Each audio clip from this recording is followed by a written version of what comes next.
Yo bien, ¿cómo va la familia? Bien, aquí todos muy bien. Bueno, ¿cómo le fue en el parcial? Yo creo que bien, pues me sentí segura. Eso es lo importante, ¿no? Mi saludo, doctor Julio, mi saludo. Señor presidente, buenos días. Mi saludo, hombre, con todo aprecio, doctor Julio, ¿cómo ha estado? Perdón, le voy a contar a los alumnos la sorpresa que les tenemos. Señor presidente, perdóneme. Ay, mala sorpresa, pero muy honrado yo de participar hoy con ustedes. Gracias, señor presidente. Estimados muchachos, les quiero contar hoy en nuestros asuntos, nuestra clase hoy habíamos quedado en Venezuela. Hoy les tengo un invitado especial, que es el presidente Álvaro Uribe, que está con nosotros.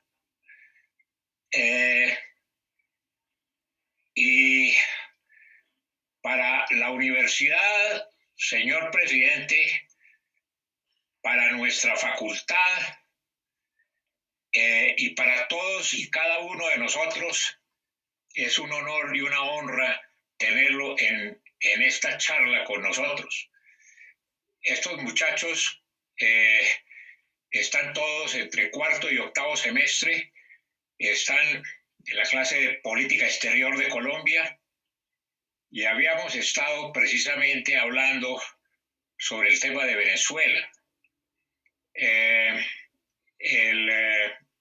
la última clase estuvimos comentando precisamente esa situación de las relaciones de Colombia con Venezuela desde el año de 1830, de la disolución de la Gran Colombia, que parecían una montaña rusa, con subidas y bajadas súbitas en un momento determinado, y que era una de las...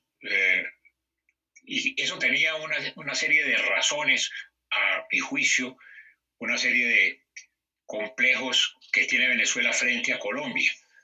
Y antes de iniciar nuestras clases, siempre hablábamos con estos muchachos sobre los acontecimientos que se habían dado en los 2 días que no tuvimos clase, y la única cosa que yo les podría agregar ahora es que precisamente por Venezuela no faltó un general que hace 2 días estaba poniendo mi clase.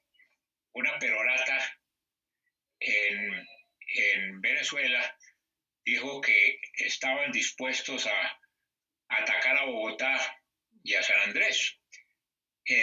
Bueno, eso es cosa de todos los días, pero si alguien conoce y sabe el tema con Venezuela y le ha tocado manejarlo y lo ha manejado y lo manejó como presidente de Colombia en una forma extraordinaria, y tuve la satisfacción y el honor de acompañarlo en los 2 periodos presidenciales, fue el presidente Uribe.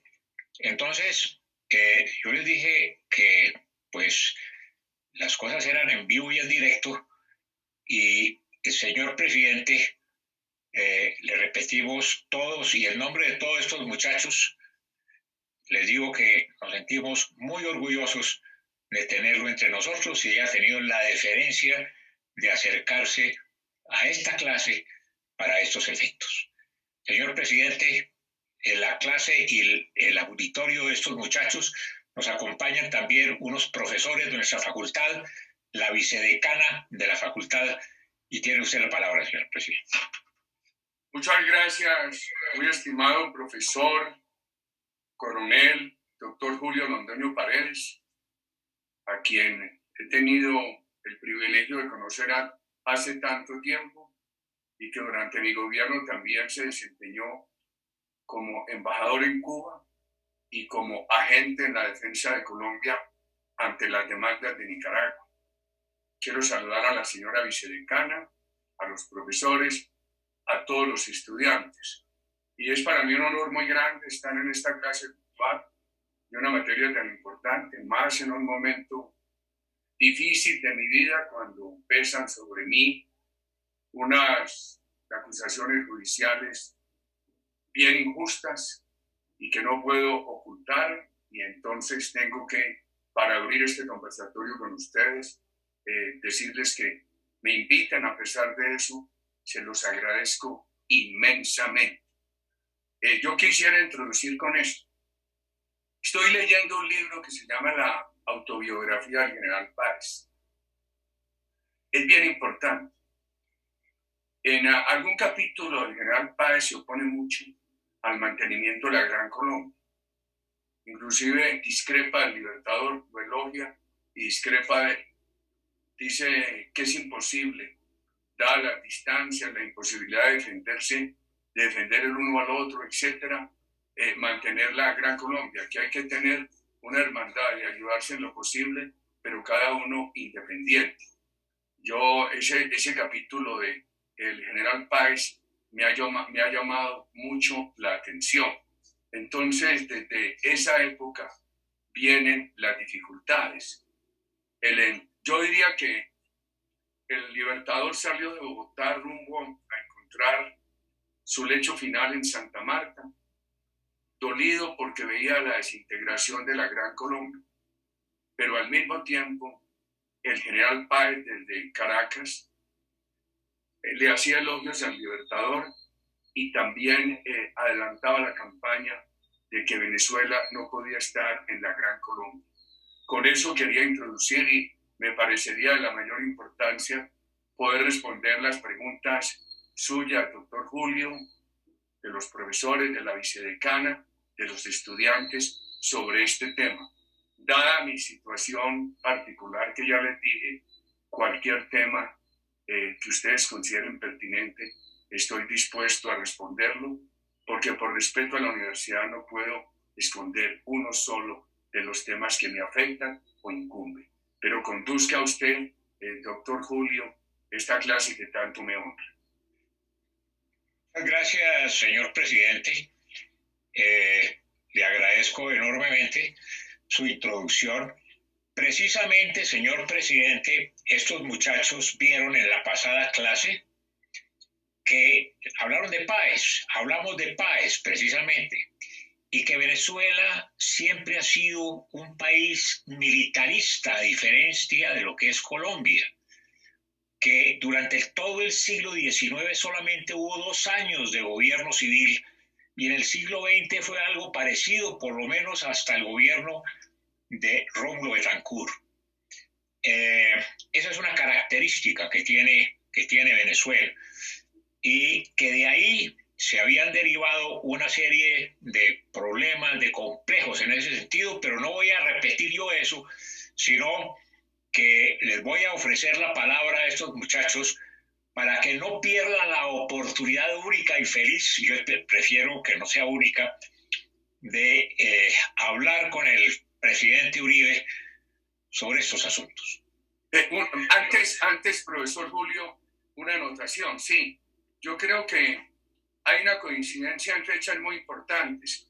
Cuando, encabezados por Rómulo Betancourt, firmaron allí el pacto de Punto Fijo para adelantar un gran proceso democrático que se dio hasta la llegada del presidente Chávez. Eso coincidió con los meses también en que se firmó el Frente Nacional en Colombia, que superaba la violencia partidista. Y esos 50 años atrás del siglo XX, Venezuela había estado regida por militares. Yo tengo alguna duda sobre el gobierno de cambio de siglo en Venezuela, que fue el de Cipriano Castro. Después la dictadura de Juan Vicente Gómez fue muy clara. Salió, diría yo, que por 12 años de gran presión popular. Y el último que lo sacaron justo antes del pacto de Punto Fijo, ¿cómo se llamó ese dictador que se ganó? Jiménez. Marcos Pérez Jiménez.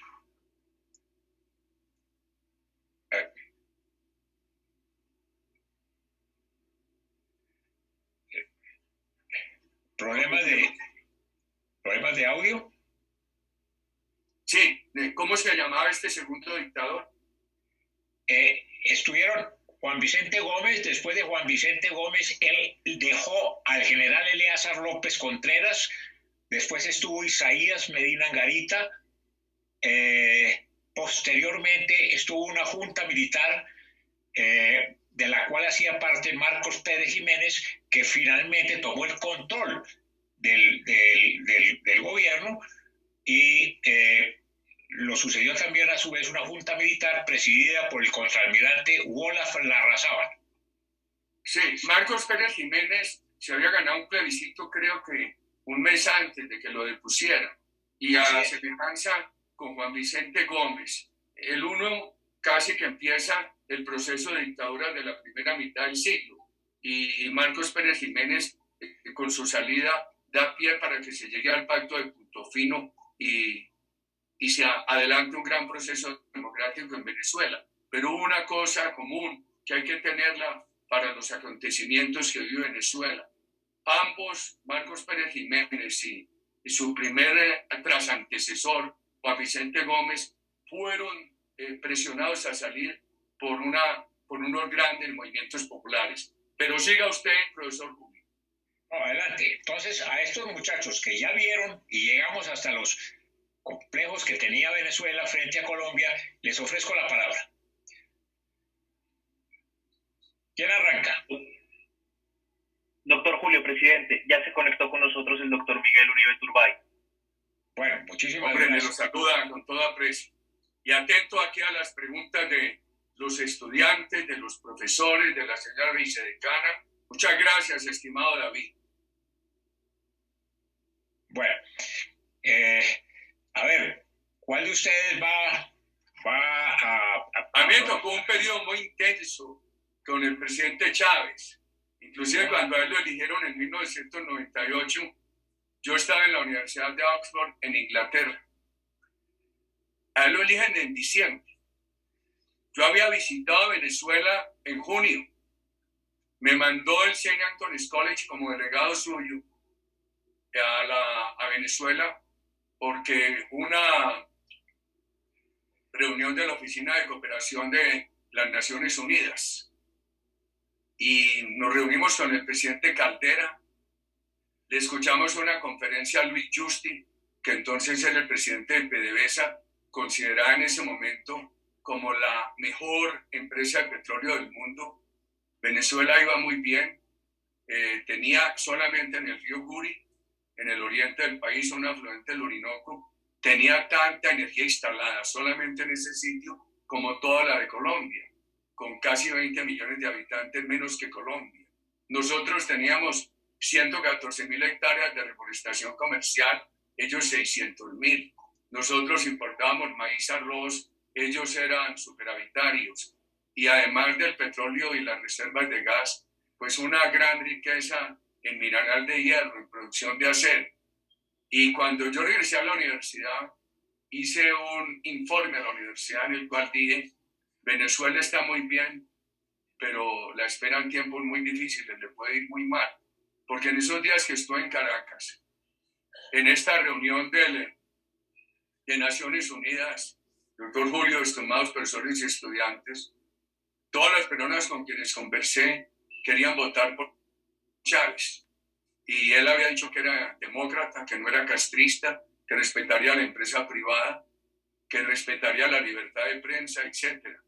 Pero cuando yo leía antecedentes, pues me llenaba de suspicacias. Y ese fue mi report a la universidad, al St. Anthony's College, en la Universidad de Oxford. Y les dije: Venezuela está muy bien, pero creo que le va a ir muy mal. Eso fue en julio de ese año 98. En diciembre lo eligieron y él hizo una gira en Europa y nosotros lo invitamos a la universidad. Ahí en el Centro para Estudios Latinoamericanos lo recibimos. Yo recuerdo que ese día estaban muchos de los profesores, estaba el profesor Malcolm Dees, estaba el profesor Alan Angel, estaba el profesor Alan Knight, estaba la profesora Rosemary Thorne, y él encantó con su discurso. Desde el auditorio no me conocía. Yo le pregunté: señor presidente, ¿cómo va a ser su relación con el presidente Pastrana de Colombia? El presidente Pastrana de Colombia acaba de ser elegido era diciembre del 98, al presidente lo habían elegido ese año aquí en Colombia, se había posesionado en agosto. Y Colombia tiene un problema muy grande con grupos narcoterroristas. Y él me dijo que sería neutral. A mí eso me dio muy mala espina. Yo le dije, presidente, no sea neutral. Usted no puede ser neutral. La hermana Venezuela no puede ser neutral frente a un gobierno democrático, legítimo, que se ha instalado en Colombia, que preside el doctor Andrés Pastrana y unos grupos terroristas.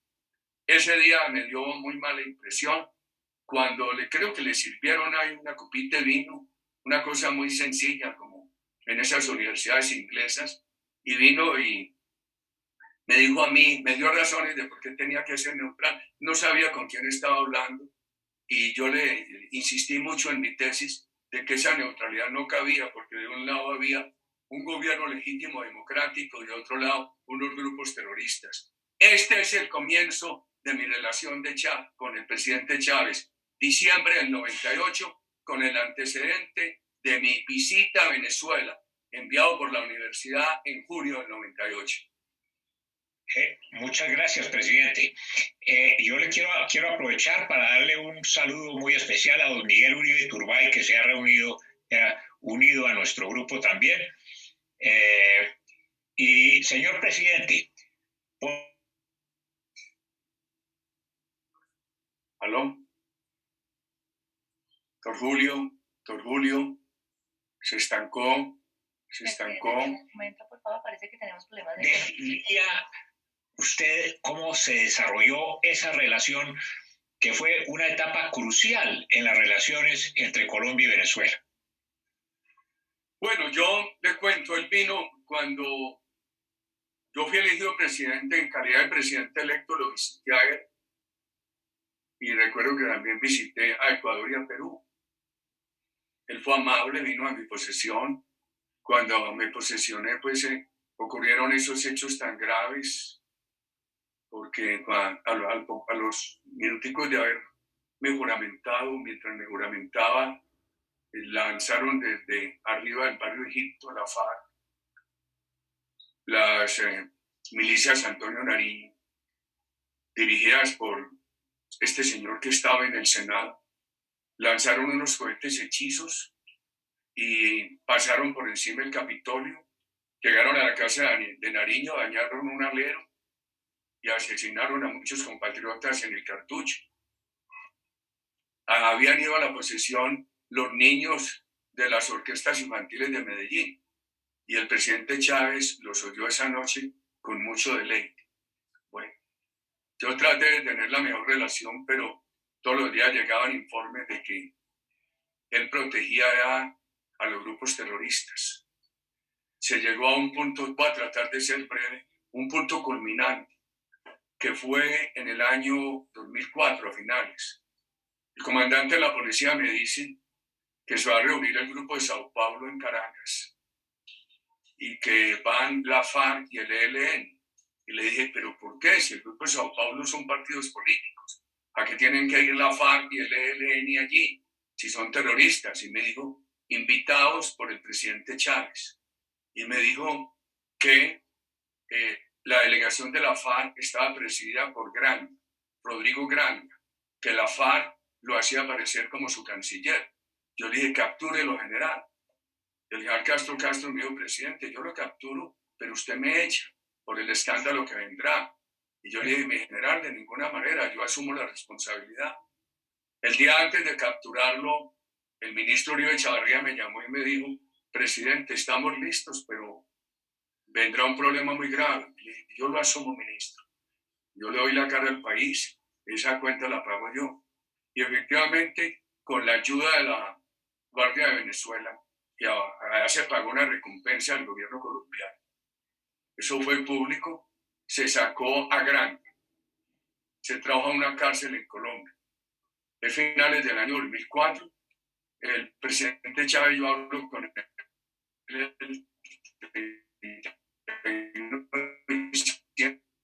está tranquilo, me dijo, y eso no trascendió, pero aquí viene una cosa muy importante. En los primeros días de enero, mi señora solía llevar a la presidencia de la República unas arepitas planchas antioqueñas con un quesito molido antioqueño, y personas que iban a la presidencia se les ofrecía eso. Jaime Bermúdez, que después fue embajador en Argentina y después canciller, hizo una reunión en la presidencia con un connotado grupo de periodistas. Yo los recibí como a las 6:30 de la tarde. Estaba Rodrigo Parco, Enrique Santos Calderón, Daniel Coronel. Bueno. Y me preguntaron, bueno, cuéntenos, ¿cuál fue la participación del gobierno de Colombia en la captura de Gran? Yo les dije, yo no les debería decir, pero ustedes son formadores de opinión. No les debería decir porque le hago un daño al país. Yo se los voy a decir, pero no por mí, sino por el país. Esto es off the record. Y les conté. Salieron de la presidencia 8 de la noche. A las 6 de la mañana lo estaban diciendo en los medios. Hasta hoy no se sabe quién lo dijo. Eso valió que la FARC le mandara una carta pública al presidente Chávez desafiando, diciéndolo, usted nos había dado garantías para estar en Venezuela y veo que no las tenemos. Esa fue una prueba reina de que estaban protegidos por él en Venezuela. A raíz de esa carta él se puso bravísimo y rompió las relaciones con nosotros, hubo todos los problemas. Intermedió, fue mediador Fidel Castro, a quien usted conoció mucho, doctor Julio. Yo lo conocí en mi ejercicio presidencial, hablé mucho con él. Chávez no le hacía caso a Lula, a nadie, no le hacía caso sino a Fidel Castro, Inclusive Fidel Castro me mandó una carta en una bellísima caligrafía, diciéndome que él quería ayudar a resolver ese problema con Chávez. Y esa carta me la entregan con el vocabulario más procaz a Condoleezza Rice, que era yo no sé si en ese no sé si en ese momento Condoleezza ya era la secretaria de Estado, porque ella primero había sido National Security Advisor, sí, y la insultó. Entonces yo le dije en una siguiente reunión al presidente Chávez, hombre, presidente, usted me pone a hacer este trabajo, de tenderle puentes con Estados Unidos y vea lo que pasó. Lula me dijo que a él le había ocurrido lo mismo. Entonces eso es año 2005. Inclusive nosotros le habíamos ayudado mucho. En uno de esos paros de Venezuela, el país se quedó sin leche, se quedó sin carne, incluso se quedó sin gasolina. Y nosotros ayudamos a que Venezuela tuviera esas provisiones, porque a él estuvieron a punto de sacarlo en muchas ocasiones. Y nosotros ayudamos con toda generosidad. Y después, ¿qué pasó? Después viene el año 2008. Las cosas siguen con altibajos, porque todos los días teníamos más información de la protección de estos bandidos allá. Y viene el año 2008 y se hace la operación de Ecuador. Pero les voy a contar una cosa bien importante, estudiantes. Cuando sacamos a Gran, el señor general Castro me dijo, presidente, la misión cumplida, pero yo sé que usted me va a echar por el escándalo internacional. Le dije, general, yo asumo la responsabilidad, usted tiene todo mi respaldo. Eso dio mucha confianza en las Fuerzas Armadas para lo que ocurrió 4 años después y para otros operativos. Ahora se está conmemorando una nueva fecha de la operación contra Raúl Reyes, que no era contra Ecuador, era contra la FARC y contra el secuestrador de Ingrid Betancourt, de 3 norteamericanos y de muchos colombianos. Esa operación también se hizo a mi responsabilidad. Cuando al otro día me llamó un personaje muy importante y me dijo que me lo habían dicho ya en 2004, hombre, si usted saca al ministro de Defensa, al comandante de la Fuerza Aérea, se le acaba este problema diplomático. Yo dije, de ninguna manera. El responsable de este operativo soy yo. Entonces yo esperé que fuera la noche y asumí la responsabilidad ante el país. Mi idea siempre era delegar éxitos y asumir problemas. Entonces asumí, dije, la Fuerza Aérea lo hizo muy bien. Este abatimiento le ayuda mucho a la seguridad de Colombia. Uno no es para celebrar muertes. Están recaudados unos computadores de Raúl Reyes. Yo sabía que esos computadores tenían que haber quedado buenos, porque a mí me había ocurrido que un computador no me le había dañado una bomba que me estallaron en uno de los 17, 20 atentados que he sufrido a lo largo de mi vida. Y entonces vino todo ese rompimiento de Chávez. Eso dio mucha dificultad a resolverlo. Después él empezó a hacer discursos públicos. Primero lo negaba, después se hacían como que yo no fui, y después ya dijo discursos públicos validando y elogiando al ELN y a la FARC. Y nos cerraba el comercio. Yo le decía a los industriales colombianos, este comercio dinámico con Venezuela, mientras Chávez acaba con Venezuela. Recuerden lo que decía Margaret Thatcher, el socialismo es útil mientras se acaba con el dinero del otro. Chávez está dilapidando una herencia y un petróleo muy caro, porque él recibió el petróleo a $18 y tuvo momentos de $140 en el precio del petróleo, y él derrochó todo eso. Entonces vino la crisis financiera del 2008 que desató Lehman Brothers, fue muy dura. Afortunadamente el gobierno nuestro había avanzado en seguridad, había avanzado mucho en inversión y en política social, y nos pudimos defender. ¿Por qué relaciono la crisis del 2008 con Chávez? Porque nosotros sufrimos la crisis desatada por Lehman Brothers, pero tuvimos dos crisis que agravaron esto. Chávez nos cerró el mercado, y además en Colombia tuve que intervenir las pirámides financieras del narcotráfico. Sin embargo, nuestra economía, que había estado rondando el 7% en crecimiento, bajó, pero mantuvo un crecimiento negativo positivo del 1,9, y al año siguiente ya 4,4. Yo creo que nosotros dejamos la economía en muy buen camino. Pudimos superar esas crisis. Yo veo a Chávez en la primera reunión con el presidente Obama, creo que fue en Trinidad, y yo le había mostrado a él unos mapas que me había entregado las Fuerzas Armadas, con los sitios donde estaban los campamentos del ELN. Y él me dijo delante de Jaime Bermúdez y Carolina Barr. Jaime ya en ese momento era canciller y Carolina era embajadora en Estados Unidos. Me dijo que iba a revisar eso. En otra reunión posterior me dijo que él había mandado al ejército y que ya no había nada. El presidente, hay que hacer inteligencia, porque ellos tienen quien les avise. Se quedó pensativo, y ese día para mí él tuvo una confesión. Todo esto lo dije en vida de él, porque hoy parecería injusto yo diciendo todo esto sin que él me pueda responder. Todo lo dije en vida de él. Ese día se hizo una confesión, se quedó pensando y me dijo, si ataco a la guerrilla colombiana no puedo hacer la paz de Colombia. Le dije, presidente, al contrario, si usted les da alojamiento en Venezuela, si les sigue dando alojamiento en Venezuela, ellos nunca van a tener interés de hacer la paz en Colombia. Y entonces, en una reunión con el presidente Obama, todos los presidentes del continente, le dije, presidente, ¿qué hubo de Iván Márquez? Y me dijo, Uribe, te voy a decir algo. Si lo dices, digo que es mentira. Saca a Iván Márquez de Venezuela como sacaste a Granda. Yo abrí los ojos. Ahí estaba Carolina Barco y Jaime Bermúdez, y volteé y les dije, oiga lo que me acaba de decir el presidente. ¿Cómo va a confiar uno a alguien que está pidiendo que le hagan trampas a su propio país? Y vino la última reunión con él. Yo ya estaba próximo a salir. Fue en Cancún. El presidente de Haití, país al que le ayudamos mucho en aquella tragedia del final de mi gobierno,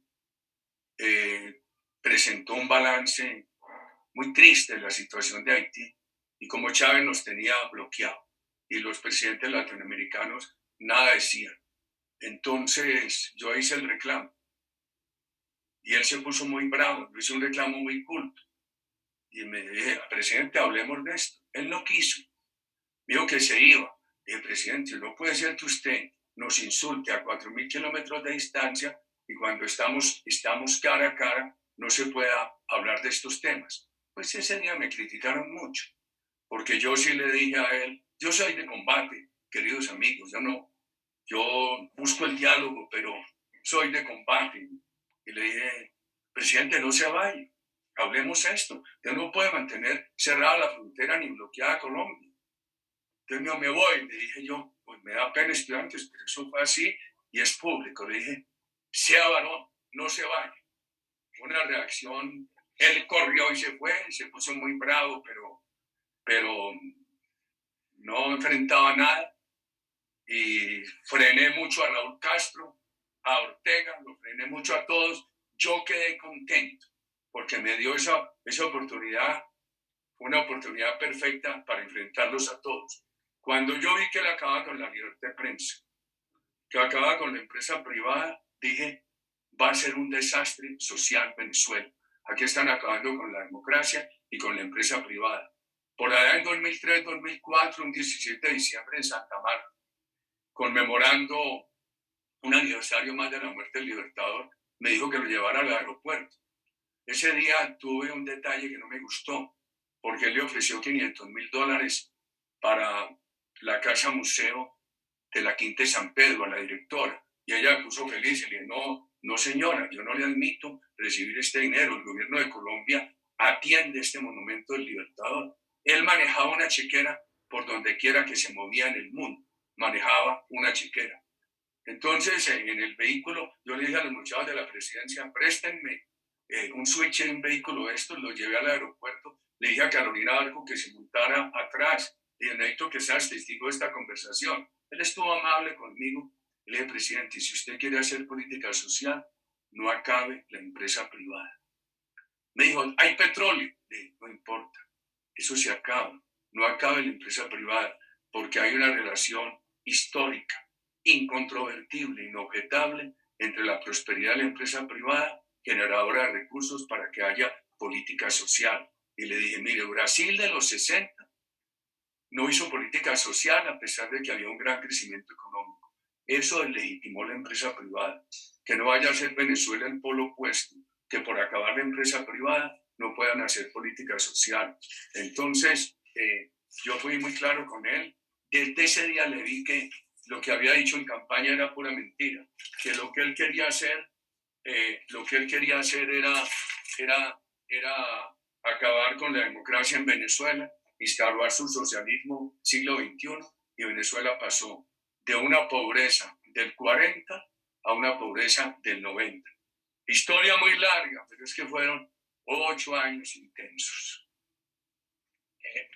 Muchas gracias, presidente. Con su venia, hay otros estudiantes también de política exterior que saben que usted está aquí y he dado la autorización para que entren, que se está hasta la capacidad que tengamos para eso, porque lo quieren oír a usted.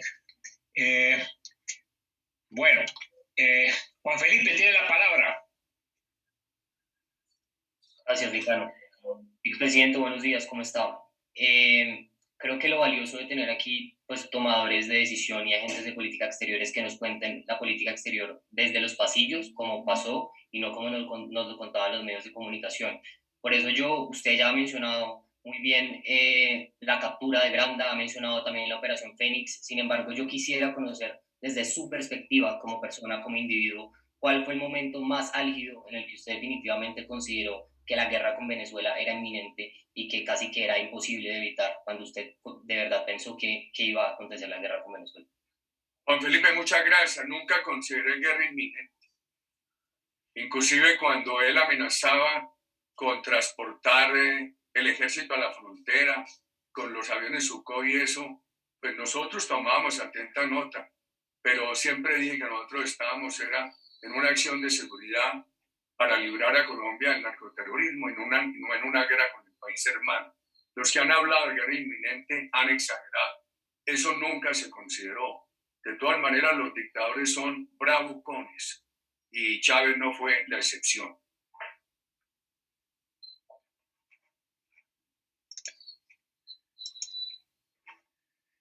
Muy bien, presidente. A ver.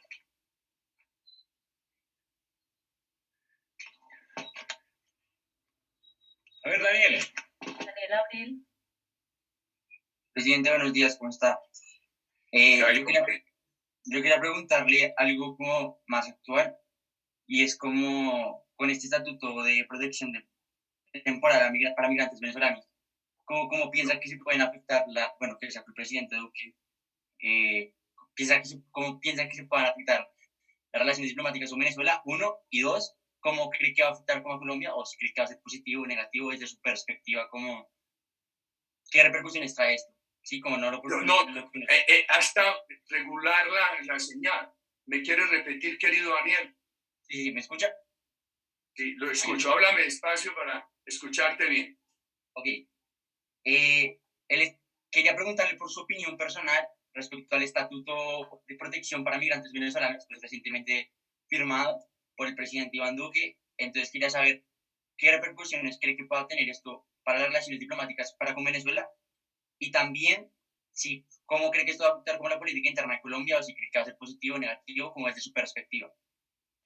Entonces, el estatuto migratorio aplicable a los venezolanos por el presidente Duque, su impacto internacional y nacional. No podemos olvidar que 1,5 millones de colombianos fueron a Venezuela en otras épocas y la mayoría de ellos allí tuvo éxito. Segundo, es nuestro pueblo hermano.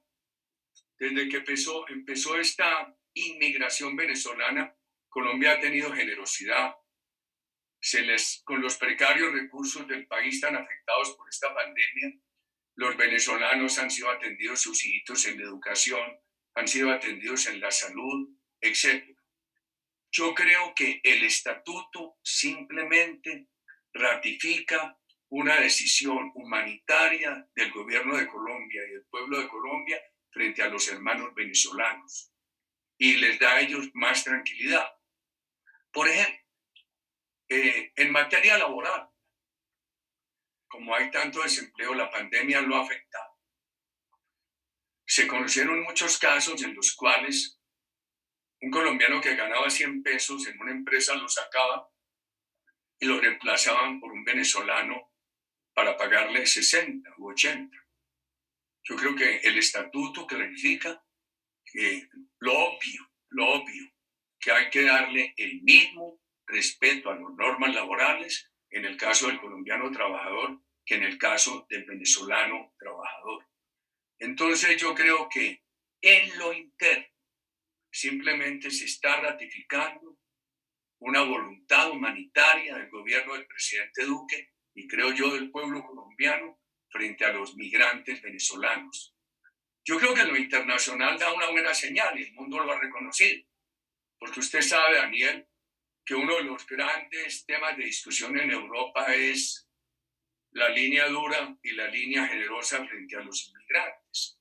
Entonces, pensaría uno que en Europa se pudo pensar que en Colombia había también la intención de ser muy duros con los migrantes venezolanos. O sea que en lo internacional el estatuto no es sorpresivo, en lo nacional. En lo internacional yo creo que es decirle al mundo, este estatuto confirma lo que Colombia está haciendo con estos migrantes venezolanos, dándoles un tratamiento humanitario. La dictadura de Maduro, nada de eso va a recibir bien.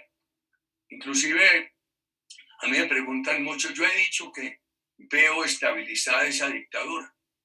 Cuando mi generación estaba joven, en cada enero nos decían, ya va a caerse el régimen de Cuba. Nunca se cayó, se estabilizó. Ha frustrado a 3 generaciones de cubanos. El régimen de Venezuela ya lleva 20 años. Y yo creo que se está estabilizando. A pesar de que tienen tanto petróleo, producen muy poquito, tanto gas, nos quedaron mal, porque ellos quedaron de vendernos gas desde el año 2012 y no lo hicieron. Nosotros del poquito que teníamos habíamos aceptado venderles algo, porque el gas lo tienen ellos en el oriente y aquí en el occidente del país lo necesitaba. Nosotros les vendimos. Mientras nosotros tenemos 5 o 6 teras de gas, ellos tienen reservas probadas de 270 teras. Imagínese usted, Daniel, cuando el gobierno mío aceptó venderle al presidente Chávez gas para atender las necesidades de Venezuela, del oriente, del occidente de Venezuela, límite con el oriente de Colombia, el compromiso era que ellos instalarían una infraestructura de transporte de gas para proveer desde el oriente al occidente de Venezuela y que nos venderían gas en el 2012. Nunca lo cumplieron. No pueden hacerlo, Daniel. Entonces, pero todavía tienen mucho petróleo y con lo poquito que venden, pues logran mantener ahí un mínimo vital para logran mantener un recurso de UCI para una población que se está muriendo de hambre, con un 90% de pobreza. Han vendido oro, Venezuela es rico en oro. Han dolarizado la economía, no lo dijeron abiertamente. El año pasado recibieron más de 4.000 millones de dólares de remesas de venezolanos que viven en el extranjero. Eso ha ayudado a estabilizarlos. Porque en mi última visita a Cúcuta, ya hace mucho tiempo, veía que ya allí no se hablaba de bolívar, la vieja moneda de Venezuela, sino de dólar y peso, porque los venezolanos venían a comprar allí con dólares. ¿Por qué? ¿Cómo? Lo recibían de remesas de sus familiares en el extranjero. Más de 4.000 millones de dólares. El narcotráfico. En estos días conocí un informe de toda esa costa venezolana exportadora de narcotráfico, lastimosamente producido en Colombia.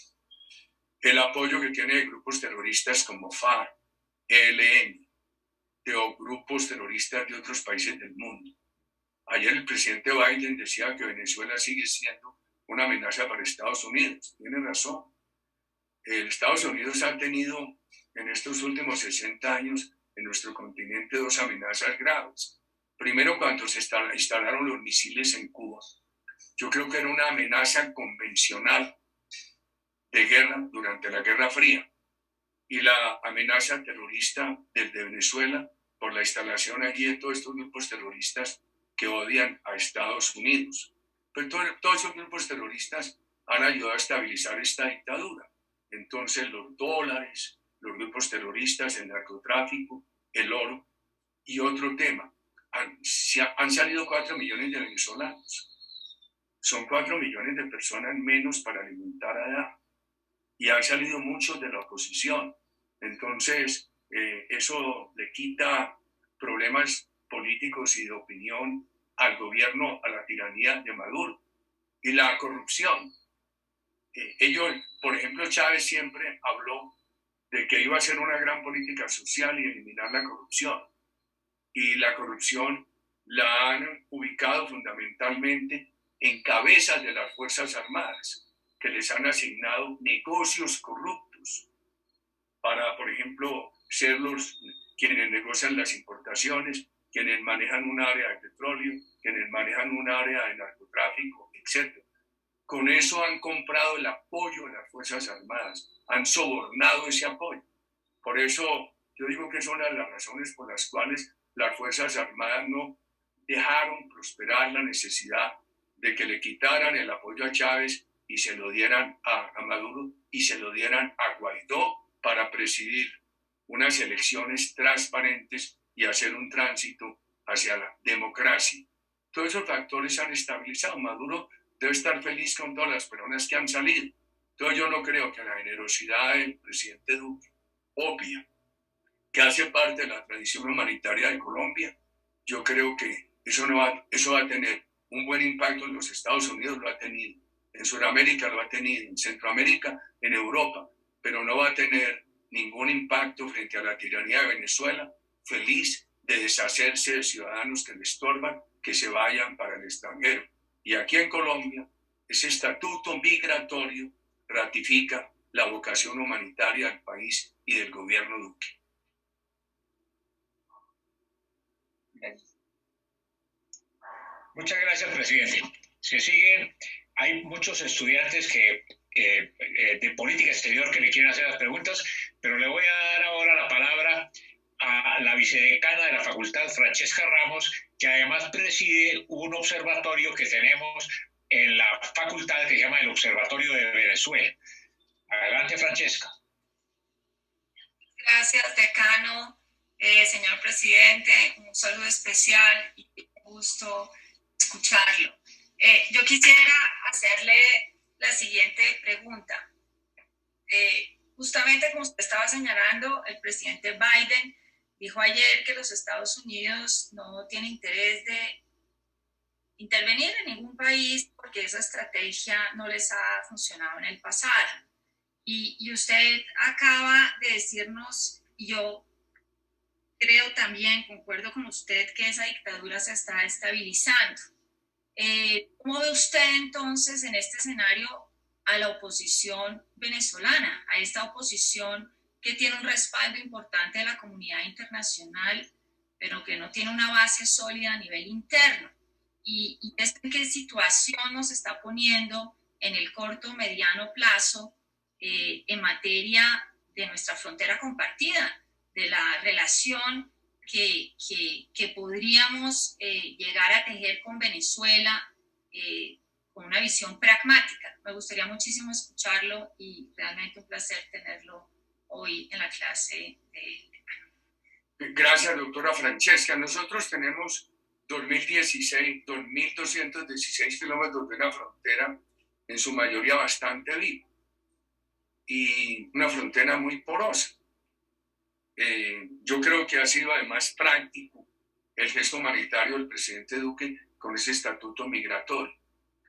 Yo creo que la dictadura seguirá haciendo provocaciones, pero también estoy seguro que Colombia no entrará en esas provocaciones. Creo que no se ha tenido éxito para que saquen esa dictadura, pero lo que sí puede mostrar el presidente Duque es que ha tenido una política coherente, una política. El presidente Duque no ha sido como se fue en el pasado, que alguien criticaba mucho a Chávez mientras lo elegía y después lo declaraba el mejor amigo. El presidente Duque ha sido coherente, a pesar de que no ha habido una acción eficaz para remover esa dictadura, pero la política ha sido coherente. ¿Qué creo yo desde el punto de vista pragmático, doctora Francesca? Puede haber esas provocaciones, lo importante es no caer en ellas. Yo creo que el pueblo venezolano, en su base, en su pensamiento colectivo, está agradecido con la decisión del gobierno Duque. Yo pienso en Venezuela siempre en una época un periodista Capriles, que enardecía mucho al pueblo venezolano contra Colombia. Creo que hoy no tienen manera de enardecer al pueblo venezolano contra Colombia. Al contrario, debe haber un gran sentimiento de gratitud allí por el estatuto, por el tratamiento humanitario que Colombia le da a esos migrantes a pesar de la situación presupuestal tan difícil. Yo diría que es el segundo punto. No tienen hoy manera de sacar de un discurso incendiario contra Colombia. Pues él a toda hora dice que Uribe lo va a mandar matar, que los paramilitares viven, que Duque le está propiciando un golpe, etc. Bueno, imagínese usted cuántos años yo llevo resistiendo eso. La oposición. Primero, con esta última elección de una nueva asamblea, 90% de la tiranía, en la cual no participó la oposición. No obstante que muchos países del mundo han declarado ilegítima esa nueva asamblea, la situación de la oposición y de Guaidó, a mi juicio, queda más debilitada, más difícil, doctora Francesca. Opciones. Pues una intervención militar nadie la va a hacer. Yo he pensado que lo único que quedan son las opciones internas. Y cuando yo veo esa dictadura estabilizada y veo la situación de la oposición débil, pero siguen trabajando, tengo confianza en un elemento histórico, que lo decíamos al principio de esta reunión virtual. La dictadura de Juan Vicente Gómez salió después de 12 años de mucha protesta popular. Y si bien la de Marcos Pérez Jiménez ganó un plebiscito que lo acusaron también de corrupto. Pocos días antes de su salida, en todos esos años no faltaron protestas populares. Le diría yo con algo de falto de pragmatismo, pero los procesos históricos no se pueden desconocer. Uno confiaría que el gran pueblo venezolano va a seguir en una tarea que hoy se ve débil y hoy se ve sin fuerza, pero que tienen que recobrar la fortaleza para que con la presión popular tenga que salir esa dictadura. Sería muy importante sí que los Estados Unidos avanzaran en los indictments, en las acusaciones contra narcotráfico, que no son políticas, sino que las tienen unos jueces frente a la cúpula de esa tiranía, y que ojalá los pudieran capturar, y que ojalá a Saab, que está en Cabo Verde, lo logren extraditar a los Estados Unidos. Yo creo, doctora Francesca, que esos serían pasos importantes. Pero usted, que en su pregunta me dijo que pensáramos en cosas pragmáticas, yo creo que hay una cosa pragmática importante. El estatuto migratorio del presidente Duque le anula a la dictadura de Venezuela cualquier discurso xenófobo para incendiar el ánimo del pueblo venezolano contra Colombia. Creo que desde ese punto de vista hay un paso pragmático bien interesante. El problema es muy complejo. Cualquier cosa en esta desordenada respuesta que usted me quiera replicar, le preguntar, con el mayor gusto, señora vicerrectora. Gracias, presidente. Muchas gracias, presidente. Le quiero dar la palabra a Melissa. Adelante, Melissa Jordan. Gracias, decano. Bueno, buenos días, presidente. Yo tengo dos preguntas. La primera sería, ¿cómo enfrentó usted la relación con el expresidente Chávez en medio de tantas crisis diplomáticas con Venezuela? Y mi segunda pregunta ya es más que todo como un dato curioso que nos había comentado el decano en la clase pasada, y es que sabemos que Colombia le regaló a la corona española, pues en su época, el Tesoro Quimbaya. El decano nos había comentado que usted fue uno de los últimos presidentes que intentó pues que se le devolviera ese tesoro a Colombia, y quisiera saber, digamos, cómo fue ese proceso y pues también por qué se tomó la decisión de querer, pues, quererlo devuelto. A ver, la relación con Chávez. La verdad es esto. Pues, algunos dicen, es que el tono de Uribe, es que Uribe se exalta. Yo soy recio, pero le abro todos los espacios al diálogo. El embajador Julio Londoño sabe que a pesar de mis profundas diferencias con la dictadura cubana, nunca renuncié al diálogo. Entonces yo siempre insistí en el diálogo con Chávez. Inútil, fue en vano, Melissa, pero siempre insistí. La vez que ya frené ese diálogo, muy duro, por todos los engaños, fue pocos días antes de salir yo de la presidencia, en aquella reunión que ya les narré, que fue pública, esa noticia le dio la vuelta al mundo, donde yo, ante el hecho de que él no encaraba el problema, de que su política era insultarnos desde lejos, era muy de su temperamento. Cuando ocurrió el incidente con el rey de España en Chile, que yo estaba ahí, un incidente normal, de una expresión muy española, y Chávez ese día no reaccionó, nadie le prestó, le asignó importancia a eso. Él después lo insultó, fue desde Europa al rey. Bueno, entonces yo creo que el incidente fue el de Cancún. Ya pocos días antes de salir yo de la presidencia, cuando él no quiere encarar el problema, nos insultaba desde lejos. Allí simplemente se descompuso y se fue a ir, y le dije, hombre, no se vaya, hablemos esto, sea varón, quédese aquí. Ese yo creo que es un momento álgido ya en la salida de mi gobierno, pero siempre procuré tener una relación de diálogo, por eso humildemente fui allá a hablar con él por mediación de Castro, después de que rompió por el tema de Granda. Y en el 2008, cuando hicimos el bombardeo contra el campamento de la FARC en Ecuador, no era contra el hermano Ecuador, era contra ese campamento de la FARC. Y eso facilitó 2 meses después liberar a Ingrid Betancourt, a los 3 norteamericanos, liberar a varios colombianos, porque quien manejaba esos secuestros era Raúl Reyes, desde ese sitio en Ecuador. Eso también yo humildemente, después de ese debate en República Dominicana tan intenso, que muchos países lo vieron en televisión y parecían transmitiendo un buen campeonato de fútbol, que me tocó enfrentar ese día que a Chávez, que a Evo, que a Cristina Kirchner, que a Correa, a todos, terminó bien. Y yo fui y le di la mano a Chávez humildemente, le di la mano a Correa humildemente. O sea, Melissa, no me faltaron detalles para reclamar con franqueza, pero al mismo tiempo buscar el diálogo. Lo del tesoro no se pudo. No se pudo, yo hoy no tengo detalles. Si quiero repasarlos, porque hoy no tengo los detalles para poder dar una respuesta amplia, estimada Melissa. Bueno, muchas gracias, presidente. Camilo, tiene la palabra. Muchísimas gracias, decano.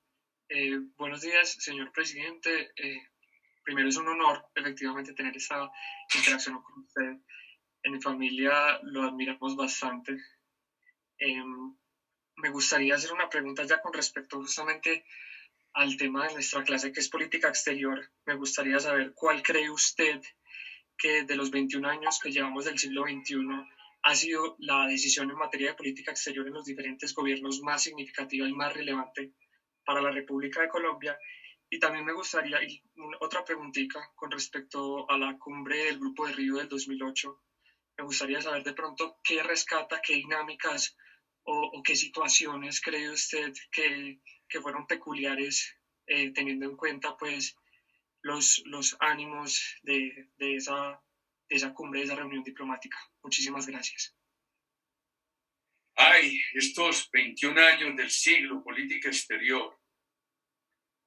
Hay un tema muy complicado, que es Nicaragua. Uno se podría preguntar, ¿por qué no nos salimos a tiempo del Pacto de Bogotá? Tan difícil. Uno se podría preguntar tantas cosas. ¿Por qué cuando ganamos la demanda de las excepciones previas, pero en ese mismo auto la Corte dijo que entraría a fijar los límites de aguas? ¿Por qué Colombia no? ¿Por qué no nos opusimos a eso? ¿Por qué no hemos sido más fuertes para rechazar la sentencia, güey? Yo creo que la denuncia del patrocinio terrorista por parte de otros países ha sido un hecho relevante en la política internacional de Colombia en estos 21 años. Porque por la tradición de que ser Colombia un Estado de Derecho, respetuoso de los tratados internacionales, uno en el gobierno estaría dispuesto a inhibirse mucho. Yo creo que yo no quise entrar en el campo de la inhibición.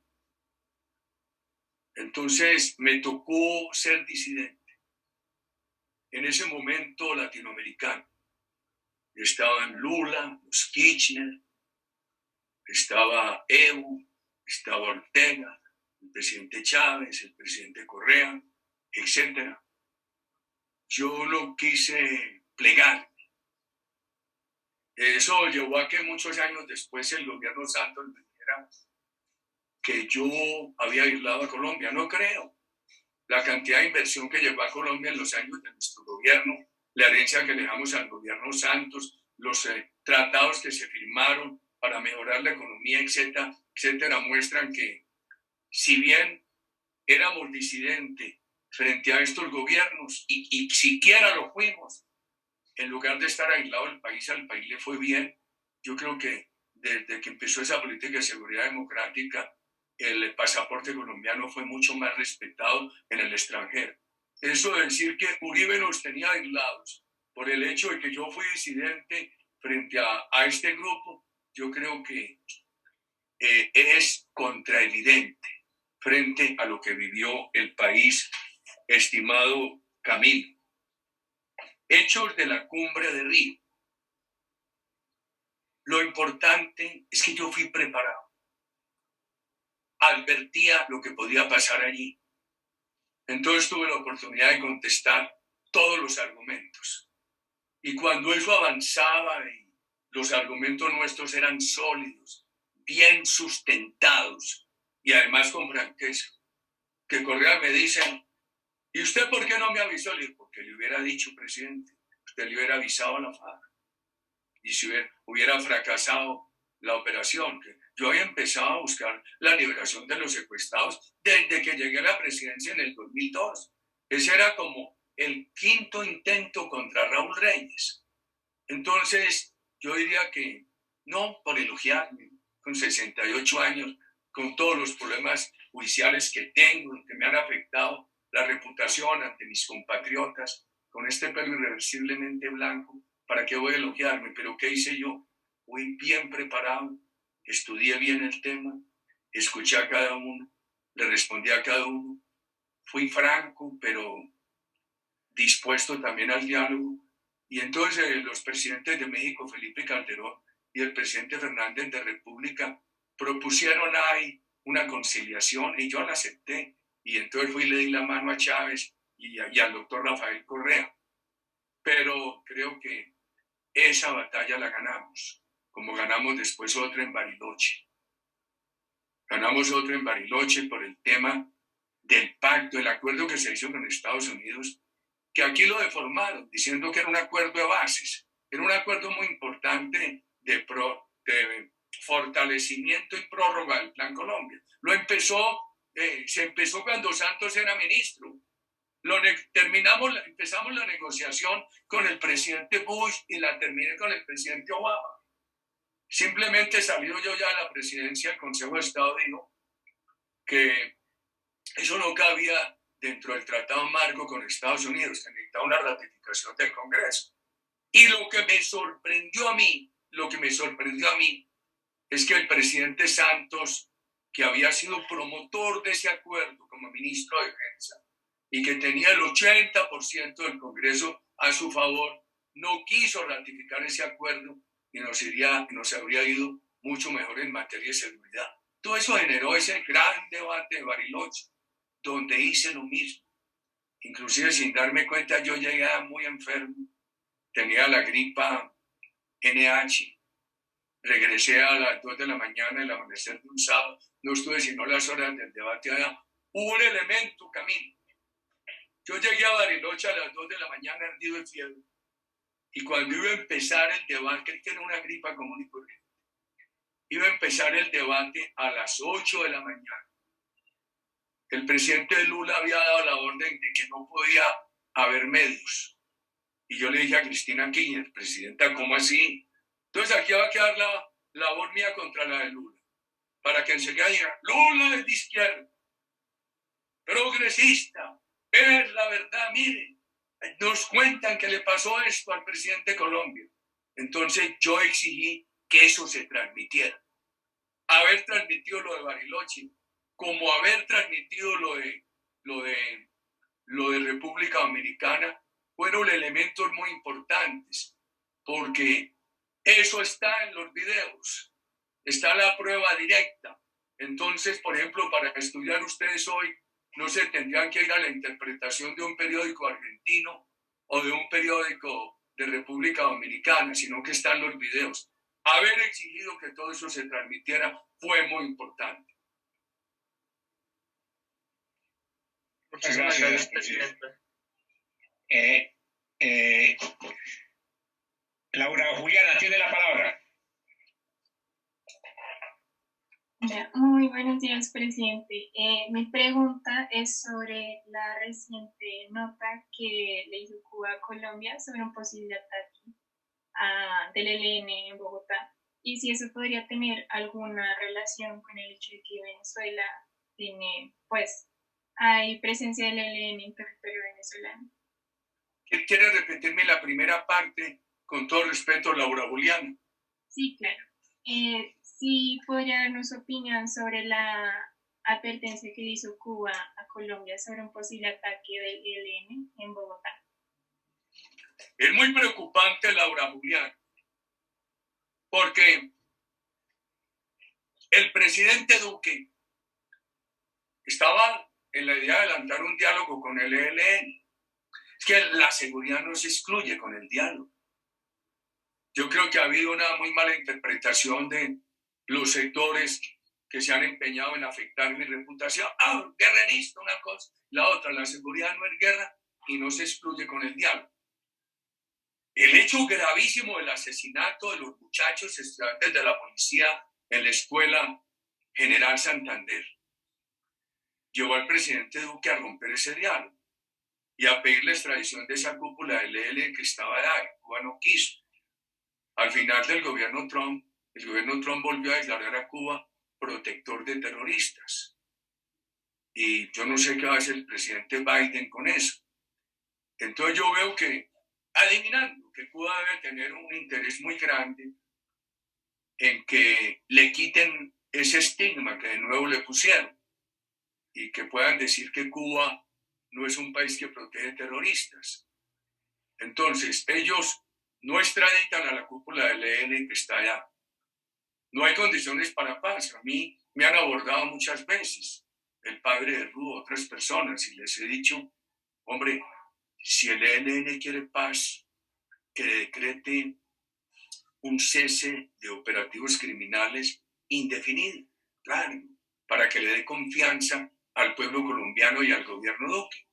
Alguien me contestó, bueno, pero si las Fuerzas Armadas lo atacan. Digo, estoy seguro que si eso es serio, tiene unos observadores, las Fuerzas Armadas, el gobierno Duque, si eso se hace con el ELN, si el ELN decreta y cumple ese cese de actividades criminales, no los van a atacar. Y eso no se ha podido, no se ha podido. Yo he manejado el tema muy prudentemente, pero me atrevo a decírselos a ustedes por respeto en esta clase. Entonces, el ELN está fuerte. El proceso de impunidad con la FARC los fortaleció a todos, el narcotráfico, la protección de Venezuela. Y la advertencia que hace Cuba, yo creo que es por el hecho de que ellos no han extraditado a los cabecillas que están allá, pero pueden prever un hecho violento por parte del ELN y quieren anticiparse para salvar responsabilidades. A mí me parece que Cuba no solamente debería hacer esa advertencia, sino ejercer toda su influencia para que no hayan esos hechos violentos. Una de las objeciones que yo tengo a Cuba como mediador en procesos de paz es que Cuba no trabaja por una paz equilibrada con la justicia, sino por una claudicación del Estado colombiano. El proceso con la FARC demostró que lo que hicieron Cuba y Venezuela fue lograr que el presidente Santos le entregara todo a la FARC. Él inclusive pasó las rayas rojas que él mismo había establecido. Él le dice públicamente a los colombianos, no habrá curules, la subo. Los responsables de delitos atroces no podrán ser elegidos, están hoy en el Congreso responsables de violación de niños. Él dijo, habrá cárcel para los responsables de delitos atroces. Ni un día. Las propias rayas rojas que él mismo había señalado, el proceso finalmente las traspasó. Y estoy seguro que eso fue por presión de Cuba y de Venezuela. Entonces, hasta hoy a mí me parece que Cuba no ha sido un buen mediador. Creo que Cuba, además de esta advertencia que ha hecho, si insiste en no extraditar a los cabecillas del ELN, debería asumir la responsabilidad de frenar un hecho terrorista que esté preparando el ELN. Y debería ayudar para que si el ELN quiere paz, cree condiciones. Lo primero que tiene que hacer el ELN es construir confianza con el pueblo colombiano. Por eso la insistencia de ese cese de actividades criminales para que le dé confianza al pueblo colombiano y al gobierno Duque, muy estimada Laura. Muchas gracias, señor presidente. Le doy la palabra a Sofía Correa. Buenos días, expresidente, ¿cómo está? Expresidente, yo tenía una pregunta y es, ¿usted cree que dentro de los próximos 20 años en Venezuela haya una transición hacia la democracia? ¿Qué factor cree usted que pueda aliviar o permitir que esto se dé o no lo cree posible? Gracias. ¿Qué te digo? ¿Qué te digo, Sofía? Yo siempre pensé que el empobrecimiento del pueblo cubano iba a producir una reacción muy grande para derrocar esa dictadura. Pero me sorprende que eso empezó en el año 59, 41 y 21, 62 años, y esa tiranía está estable. Y con muy mal nivel de vida del pueblo cubano. Lo de Venezuela ya lleva 20 años, muy mal nivel de vida del pueblo venezolano. Yo creí mucho siempre en lo que dijo el presidente Clinton. Estaba yo en la Universidad de Harvard y vi que sucedió un fenómeno en Estados Unidos muy importante para analizar episodios históricos.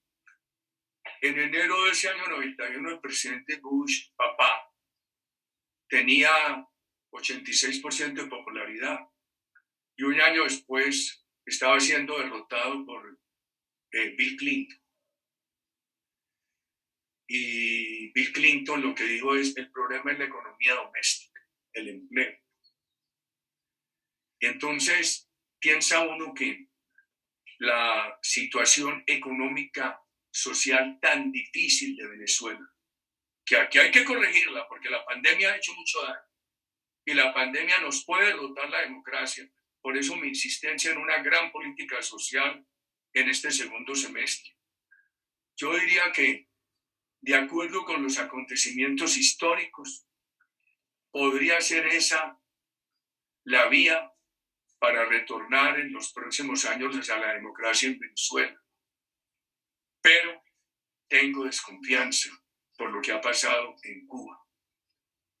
Claro que Cuba no tenía los antecedentes que sí tuvo Venezuela cuando los movimientos populares ayudaron a persistentes, con altibajos, pero persistentes, ayudaron a desalojar a Juan Vicente Gómez y a Marcos Pérez Jiménez.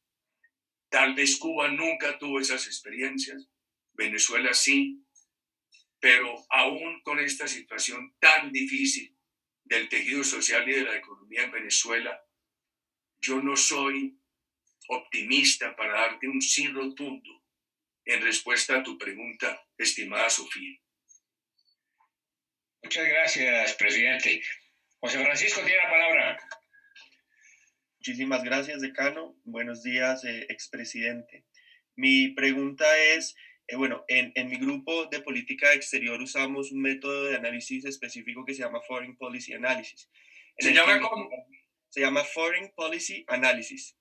En el que investigamos más bien cómo es el proceso de la toma de decisiones de la política exterior. Con mi grupo analizamos la operación Fénix y teníamos una pregunta específica. Y es, ¿qué tan grande fue la participación de los generales del ejército y las Fuerzas Armadas en la mesa de toma de decisiones de la operación Fénix? Sobre todo, ¿cómo participaron ellos en tomar una decisión técnica o más política?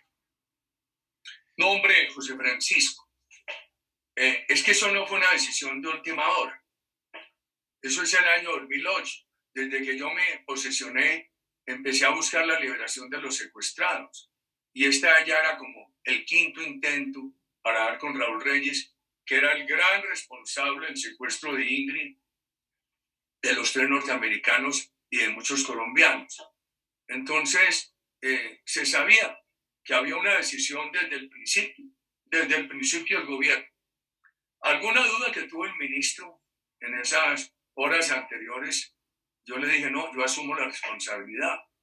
Y lo de asumir la responsabilidad tampoco era improvisado ni nuevo, porque las Fuerzas Armadas lo habían conocido en mi persona desde el principio del gobierno, y lo conocieron y lo sintieron muy favorablemente cuando sacamos a Granda, que alguien me aconseja, que me dice, saque al comandante de la policía, y se le acaba el problema diplomático. Y yo dije, no, ellos lo hicieron bien, yo asumo la responsabilidad.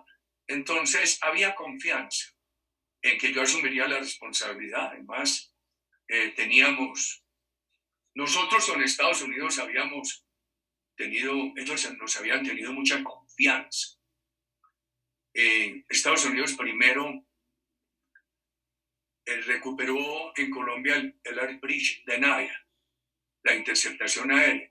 La habían suspendido años antes por el tema de un accidente muy grave, letal en el Perú, con unos misioneros. Por confianza en el gobierno nuestro, la recuperaron y me vendieron las armas de precisión. Y por confianza en nuestro gobierno, el presidente Bush me tenía confianza. Me quitaron restricciones para el uso. Estados Unidos para nada participó en la operación de Ecuador. Yo se lo dije al presidente Correa, porque él tenía la idea de que era una operación norteamericana desde la base de Manta. En una buena conversación que yo tuve en Cancún, en la misma reunión, cuando ocurrió aquel episodio con Chávez, yo le dije, no, presidente, se lo digo que eso lo hicimos con avioncitos colombianos, con pilotos colombianos y bajo mi responsabilidad. Y no fue contra Ecuador, presidente, fue contra estos bandidos para poder avanzar en el camino de recuperar los secuestrados. Entonces yo diría que en la toma de esa decisión tuvo 6 años de antecedentes de análisis, querido José Francisco. Eso no fue una decisión de última hora, y todo eso estuvo apoyado por algo que me conocían las Fuerzas Armadas, que fue: yo asumo la responsabilidad, y sabían que eso era verdad. Eso les dio mucha seguridad para actuar, que conocían mi frase y mi cumplimiento a la palabra, cuando muchos años antes les dije: asumo la responsabilidad, asumo la responsabilidad, asumo la responsabilidad. Muchas gracias, presidente. Gabriela Becerra, tiene la palabra. Buenos días, expresidente Uribe. Mi pregunta es que, digamos, ¿cree usted que en los próximos años, si la relación entre Venezuela y Colombia sigue empeorando y no se llega a un acuerdo con el ELN, cómo esto terminará afectando la relación entre Cuba y Colombia en los próximos años? Gabriela, yo no tengo la idea de que Cuba quiera empeorar las relaciones con Colombia, porque Cuba ahora le va a jugar a que el presidente Biden le quite la denominación o la calificación de país que protege al terrorismo. Eso los va a obligar a ser muy cuidadosos en la relación con Colombia. Yo sinceramente creo que seguirán escarceos, declaraciones y eso, pero no creo que la afecte. Y ellos tienen una gran posibilidad. Lo que pasa es que el comunismo es muy terco. El comunismo simplemente lo único que los satisface es que se claudique ante lo que ellos exigen. Ellos podrían ayudar con lo del ELN, pero no han querido ayudar. Si ellos podrían comprometer al ELN a que cese las actividades criminales, cumpla con ese cese, le dé un motivo de confianza al pueblo de Colombia y al gobierno Duque. Podrían hacer eso, ayudarían mucho. Pero aún en las actuales circunstancias, yo no creo que ellos estén interesados en afectar las relaciones con Colombia.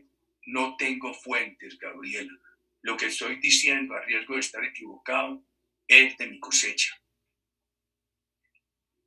Gracias, presidente.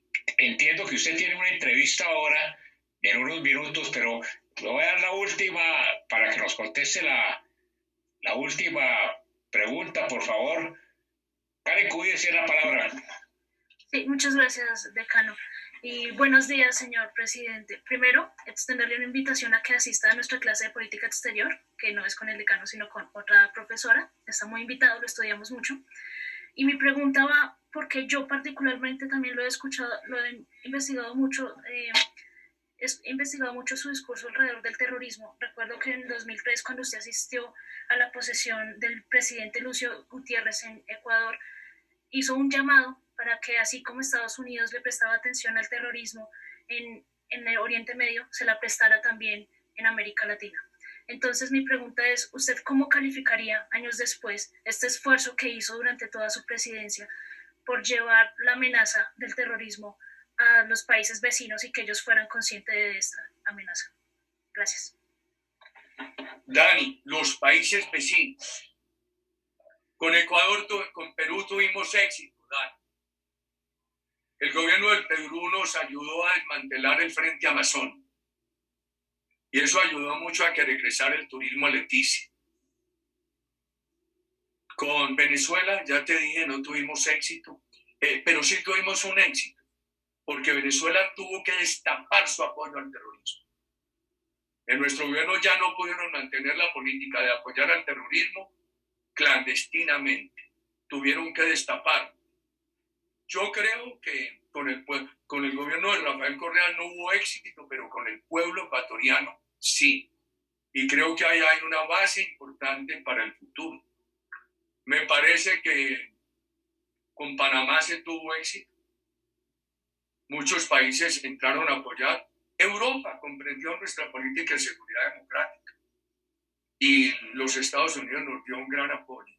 Ya te dije 2 o 3 temas del presidente Bush y ese acuerdo que llamaron de las bases y lo ridiculizaron, lo macartizaron, tan importante que se hizo con el presidente Obama, habría sido muy importante para este país. Lástima que el presidente Santos, que pudo conseguir la ratificación del Congreso, no lo hizo. No lo hizo cuando él era un convencido de ese acuerdo, como quiera que eso empezó a negociarse siendo él ministro de Defensa. Muchas gracias, presidente. Dani, le quiero decir una cosa, doctor Julio. Dani, uno tiene que ser coherente. En este caso, con lo que yo pensaba para el bien de Colombia. Recibiendo apoyo o rechazo a las tesis. Había que ser coherente. Yo estaba convencido que Colombia, que era un país tan destacado por sus instituciones democráticas, el empuje de su pueblo, el buen manejo de la economía. Colombiano, yo me preguntaba, pero ¿por qué va la economía colombiana tan mal si ha sido bien manejada? ¿Por qué no llega la inversión? Este país no participó en las crisis de deuda, nunca incurrió en el default de la deuda. Este país no tuvo hiperinflación, la violencia. Entonces yo veía un círculo vicioso. Más violencia, menos inversión, más pobreza. Y había que proponerlos cambiarlo por un círculo virtuoso. Más seguridad, más inversión, más política social, más seguridad. Y eso había que lograrlo con o sin apoyo de los vecinos, estimada Dani. Yo estaba convencido de eso y me parecía que era más importante la coherencia alrededor de ese tema que simplemente las actitudes de salvar cortesías muy propias de la diplomacia, Dani. Presidente, muchas gracias. Y una última pregunta. ¿Cuándo lo volvemos a tener con nosotros? No, me da mucho gusto. Ahí tienen uno de los colombianos más importantes en todo este tema de relaciones internacionales, el doctor Julio Londoño. Bueno, algún día que podamos discutir Nicaragua, estoy muy agradecido con ustedes. Les quiero dejar, y con el permiso del doctor Julio, dándoles estos agradecimientos, David, a usted, al doctor Julio, a los profesores, a la señora vicerrectora, a la doctora Francesca y a todos los estudiantes, un pensamiento. La seguridad es un valor democrático, una fuente de recursos. Eso de que estén diciendo es que la seguridad es guerra, la seguridad es paramilitarismo, eso hace mucho daño. Y la política social tiene que ir de la mano de la política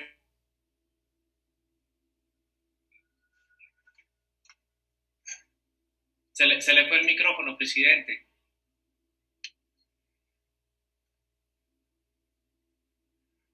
No lo escuchamos, presidente. Ya. Si estaba entrando una llamada de internet, ya la corté. Si hay política de emprendimiento, hay recursos para la política social. Y si hay política social, hay legitimación para la política de emprendimiento. Cuba, Venezuela fueron producto del odio de clases que sembraron esas dictaduras y han fracasado. Yo por eso creo en una economía fraterna. Que la pandemia ha cambiado muchas cosas, por supuesto, nadie lo niega. Que hay que tener consideración con el tema ambiental, que hay respeto a la virtualidad, un gran avance. Nos afecta mucho el turismo ejecutivo. Van a tener que pensar qué van a hacer con tantos edificios de oficinas sobrantes en el mundo, que hay que acelerar el cambio de combustibles fósiles por energías alternativas. Todo eso. Pero los pueblos necesitan seguridad, emprendimiento privado, política social. La lucha de clases es destructiva, la economía fraterna es constructiva. Yo tengo mucho aprecio desde mi primera juventud con el doctor Julio Londoño Paredes, su profesor, mucho respeto a la universidad y mucha gratitud. Les advertí que para mí es un honor máximo cuando tengo encima estos problemas judiciales y que podían preguntar cualquier cosa. Les agradezco muchísimo y me he sentido muy honrado. Señor presidente, déjeme expresarle que para la Universidad del Rosario, para nuestra facultad y para nuestros alumnos ha sido una satisfacción y un honor extraordinario tenerlo entre nosotros. Esta intervención suya en la Universidad del Rosario y en nuestra facultad y en nuestra clase marca un hito, sin duda alguna, dentro del periodo académico de nuestra universidad. Muchas gracias, señor presidente.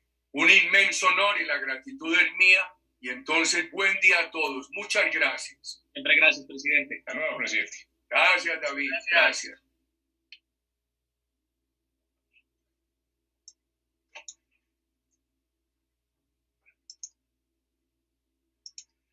Bueno, muchachos,